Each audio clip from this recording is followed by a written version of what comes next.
Good morning. Today is September 26, 2008. This is your TBWS Daily on a Friday. And think about this.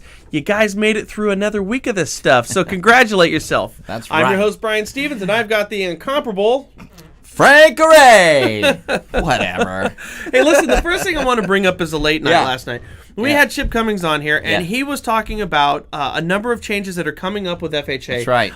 They're big. Frankly, there was a couple things there that surprised me. Very interesting. He is definitely an authority on FHA, Yes, and he I was is. going to use the news today to discuss this, but frankly, I think, Frank, people should look at the archive, which is right up here. Right, check it out. If you're an originator, you really got to see what he has to say about these things. Mm-hmm. Okay, now yesterday when we were talking about the news, we were talking about bailout. Bailout was the big one, okay? And bailout certainly is a big part of the news still. Right. But what we're going to talk about today is the great consolidation of 2008, as I'm so fond of calling it. Right. And what this is the consolidation of all the banks. Gotcha. Okay, well, there's a big one. There's a whopper that hit last night. It's J.P. Morgan. They bought Washington Mutual. Wow. Yeah, it's huge. Now, Washington Mutual's assets were seized by the FDIC. Whoa. Okay? It's not now, good. Get this, Frank. We Yeah. use superlatives a lot here. You know, Yeah. the biggest, the worst, Yeah. you get it? All right, this is the biggest bank failure ever. In light of all the stuff that you guys have been seeing, this is the biggest Goodness. one. Yeah, just don't hold your breath because who knows what's coming next, right? Gosh. Yeah. Okay, I got to tell you, somewhere Michael Milken has just got to be laughing about this stuff. Who's he again? He's the guy who, when we had the savings and loan scandals in the 1980s, Oh, was right. pretty much the poster child for it. God, I remember He's him. right now. He's nothing next to what he's seeing these days.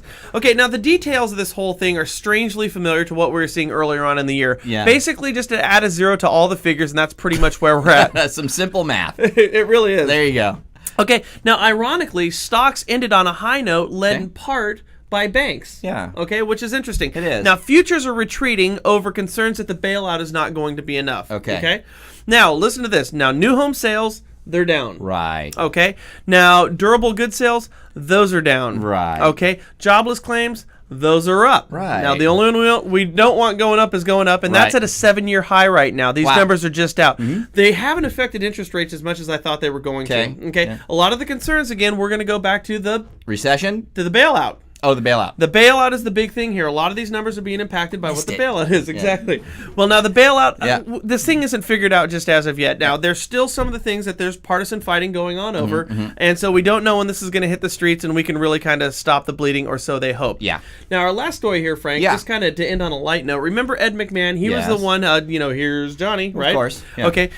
He was losing his house. Yeah. Donald Trump was going to buy it out. Right. He found a way to keep this thing. Well, Ed McMahon has a new gig. What is it? Okay. He's doing 2 viral videos for freecreditreport.com where he's a rapper discussing his woes he's had with real estate. Are you and serious? I've got to tell you, Frank, I saw the pictures of this thing, and it's not funny. It's absolutely shameful. Really? It is terrible. Wow. I'm not this huge Ed McMahon fan, but boy, this is a bit much. Wow. Too bad. You guys are going to see it. It's certainly coming. Interesting. Yeah. What do you got today, Frank? Oh, something from email marketing. Here you go. Good deal. Hello again. I'm back with another sales tip from The Truth About Email Marketing by Sims Jenkins. Most of us in commission sales toy with the thought of blasting an email message to hundreds of thousands of people to get some business. Problem is, we need the email list and a way to get it out.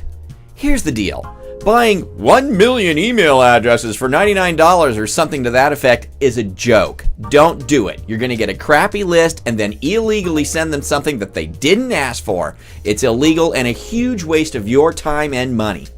There is a way to get your message to a list of opted-in recipients completely legally and with the recipients being open to receiving your email. You get it done by going through an email list broker.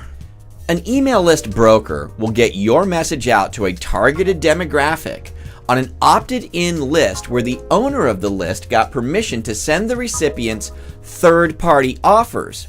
The cost for this is much higher, something like $2,500 to send to 5,000 recipients. Why? Because the quality of the list is extremely high. It's a notable investment, but if you close just a few transactions, it'd be well worth it. You can Google email list broker and find some of these guys.